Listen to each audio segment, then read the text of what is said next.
Zell boy army, welcome to another spicy video on the channel. This is a must watch, the 4-2-3-1. In my opinion, the best formation on FIFA to control a game, keep the possession, and it is just very balanced. For me, the three best formations on FIFA 21 are the 5-3-2, the 4-4-2, and the 4-2-3-1. The 5-3-2 is probably the best balanced formation in the sense that it's still great at attacking. The 4-4-2 is probably just the most well-rounded balanced formation. Not quite as good at attacking as the 5-3-2 in my opinion, but maybe not quite as vulnerable to counter-attacks. And then the 4-2-3-1, whilst not being as good at attacking as the two other formations that I've mentioned, is just so stable, it's so solid.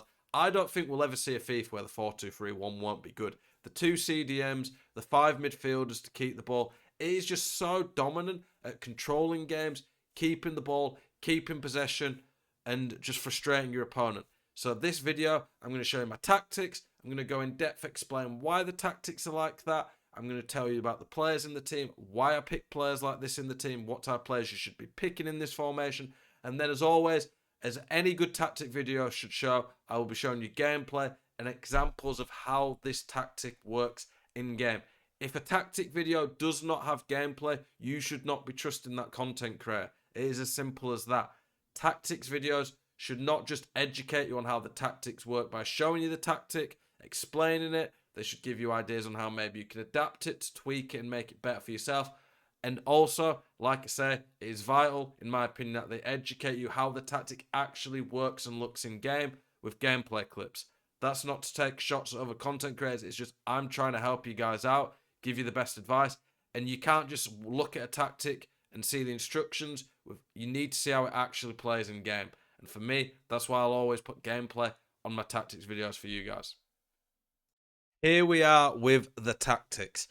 With tactics, I don't think you need to do a lot crazy. For me, the instructions are a lot more important. The formation and the instructions tend to matter a lot more.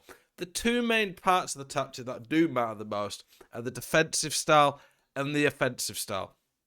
For me, I tend to like balanced defensive style unless I'm purposely going more aggressive. You can see on the attacking version of the 4-2-3-1 I've got a press after possession loss.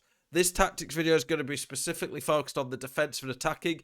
I've done videos with full game plans plenty of times, so you can go watch those back on my channel. But this is going to be specifically looking at a 4-2-3-1 setup that you can start a game in, then a more aggressive version of it. So for this, we've got 5 width. Basically for this is how wide your team lines up. If you lower the width, your team, you can see there, is going to be very compact and narrow. You shouldn't really be giving up much space down the middle, but there's going to be a lot of space on the wings. I like to have 5 because I feel it's enough that I can deal with through balls, but then at the same time, I can also deal with the wings out wide. The main adaptation to this, I'd say, would probably be lowering the width. I don't think you really want to go higher than this because through balls are so good down the middle, but mess around with it. The thing is, on this, 1 bar adjustment does make a fair bit of difference, so I would say anywhere from 3 to 5 would work, but for me, I quite like 5. But if you are struggling with through balls, then think about adapting it, tweak it for you. Depth, it's a weird one, this. Basically, no matter how high or low your depth is, if the enemy, it's not a war game, if the opposition keeps the ball long enough, even if you're on 10 depth, your team will end up eventually sitting very deep in your own half. It is more how aggressive your team is when they're trying to win the ball back. So if you push up or you win the ball back, your team are going to push up and try and win it higher when you've got more depth. And also how high up the pitch your team will be aggressive and try and win the ball. So if you have 1 depth drop back, your team are going to sit super deep and not be aggressive to try and win the ball. If you have 8 depth balance, your team are going to push up more naturally, sit a bit higher up, and try and be more aggressive higher up the pitch. Depth for me is basically like an aggression meter. So the more aggressive you want to be, the higher up the pitch you want your team to press, the higher up the pitch you want to try and win the ball back, higher up, make your depth higher. Depth quite often works quite well with some of these. So in my higher depth formations, when I'll have press after possession loss on, that is when I'll up my depth. When I want to be a little bit more conservative, sit a little bit more deep, not completely negative, but like just try and cover the through balls a bit better, I go 4 or 5 depth. Tweak it and find what works for you. This is what I'm finding works well in the 4-2-3-1. Offensive style, some people really like some of the others. For me, balance tends to be the best overall. It might suit your play style, but I just like balance, the mix of runs it gives.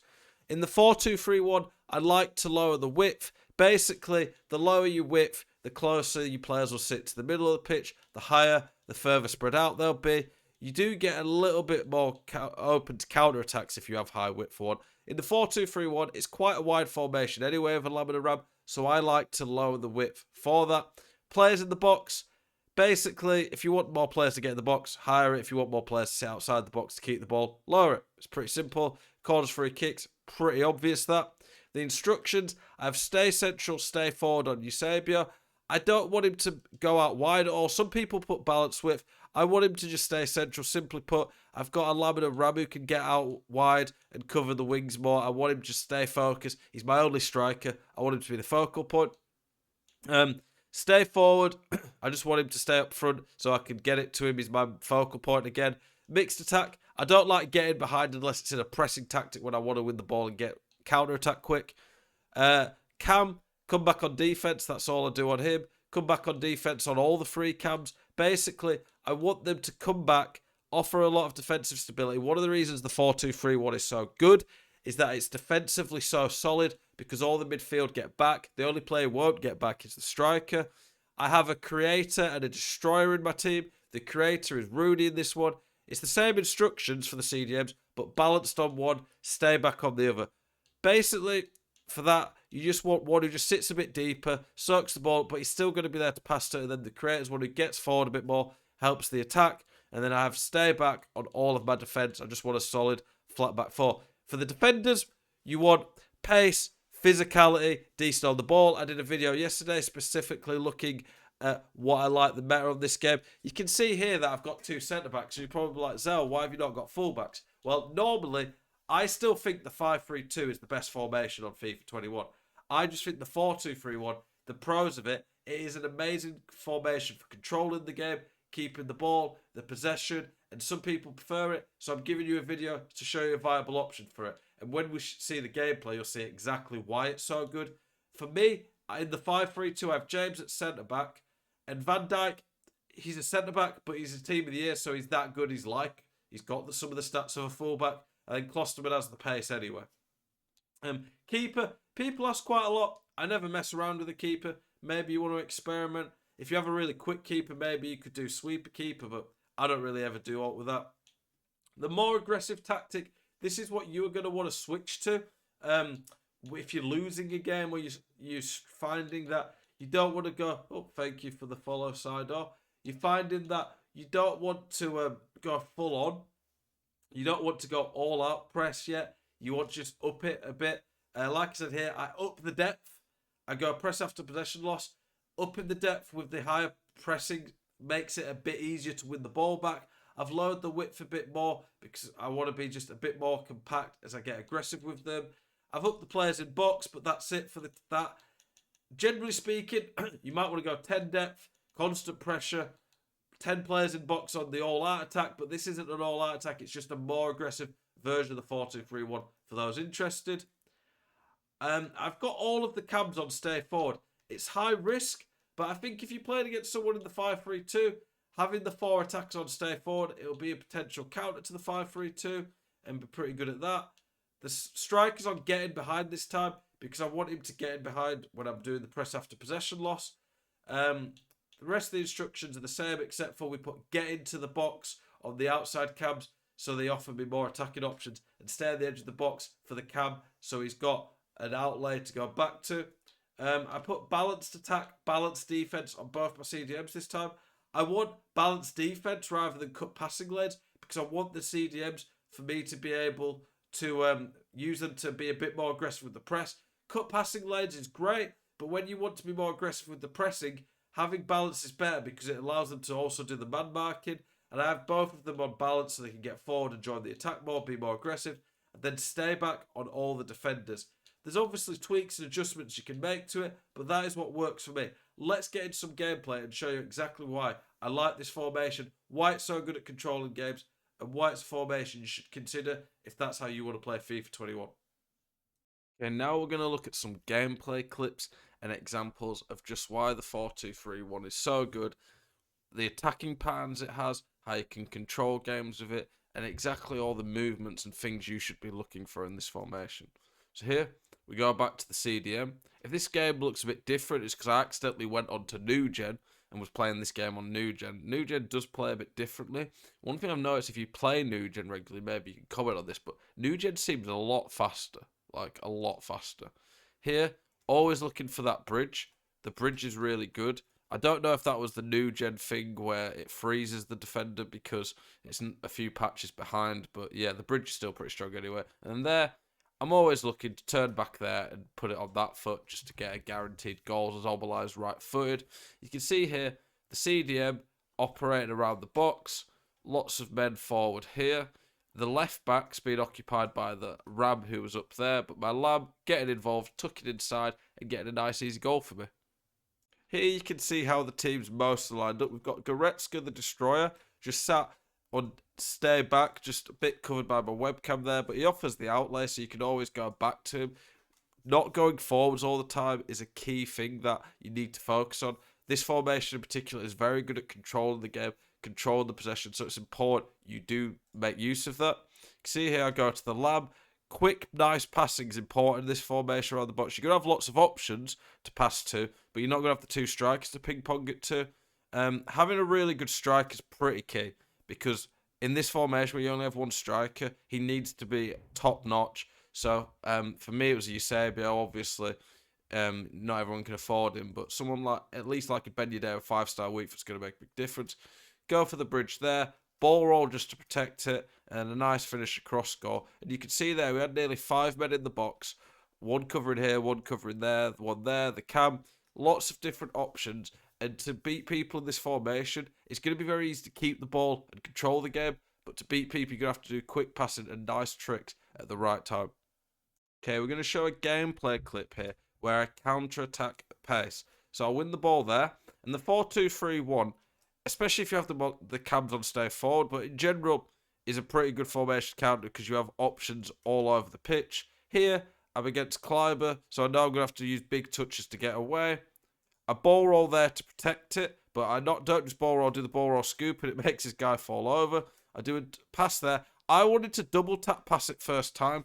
I don't know why it didn't double tap first time. If it did, it could have been a beautiful goal. But I ended up getting tackled. And then I end up doing the double tap afterwards. The double tap across goal there works really well. Opens the opponent up. I just don't know why it didn't do it in the first place. But you can see there, we've counter-attacked within one in-game minute, basically, and scored a goal. And we've got 5 players nearly around the box. So the 4-2-3-1, when you use it right and use the attacking patterns well, is going to be able to score lots of goals. This here, we're going to show some examples of the defensive ability of this formation. Very good for defending. You can see here, we've got the flat back 4 that you expect anyway. Got my Lamb there tracking back. It's important to track the midfielders back manually and get the most out of them. Get my CDM covering there. And he's just not really got any options. The striker's up there pinning the guy back. But you can see here, the Lamb on the formation there, the Ram tracking back there. It's very hard to break it down. And we win the ball back. And from there, my opponent couldn't really do anything. The formation's just so hard to break down because it gets so many men behind the ball. If they don't attack very quickly, you're going to have 9 men, not including the keeper, behind the ball. And people don't know how to deal with that. So enjoy that. It's one of the most frustrating formations to break down. It's one of the reasons it's so balanced and so solid, because it's so defensively good, and then it allows you to control the game and keep the ball and wind up your opponent.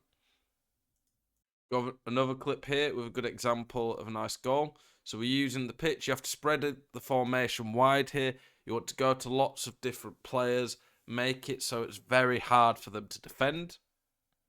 And then there, you can see here my Ram getting involved. Nice easy pass inside and a quick shot with Davies. First time, even on his right foot, it's good. You can see there, Goretzka from deep, go out wide, and then it opens up more space in the middle.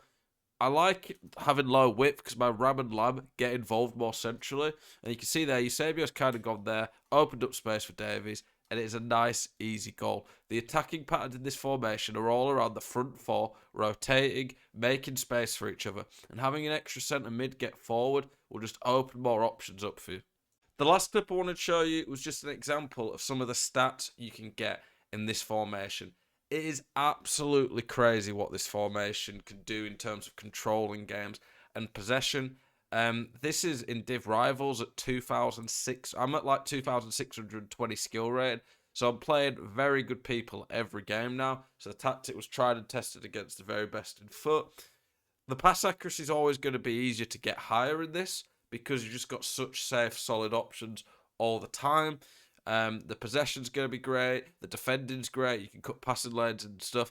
It is an amazing formation. I find it so hard to play against when somebody uses it well. It's so frustrating to play against when they keep the ball well with it. If you want a formation that is going to help you keep the ball well, is going to be solid, balanced all around, good attacking options when played right, this is the formation for you. Guys, I hope this video has helped you. I appreciate all the kind words, the support, the encouragement on the videos lately. You guys are amazing. I appreciate you all. Have a great evening.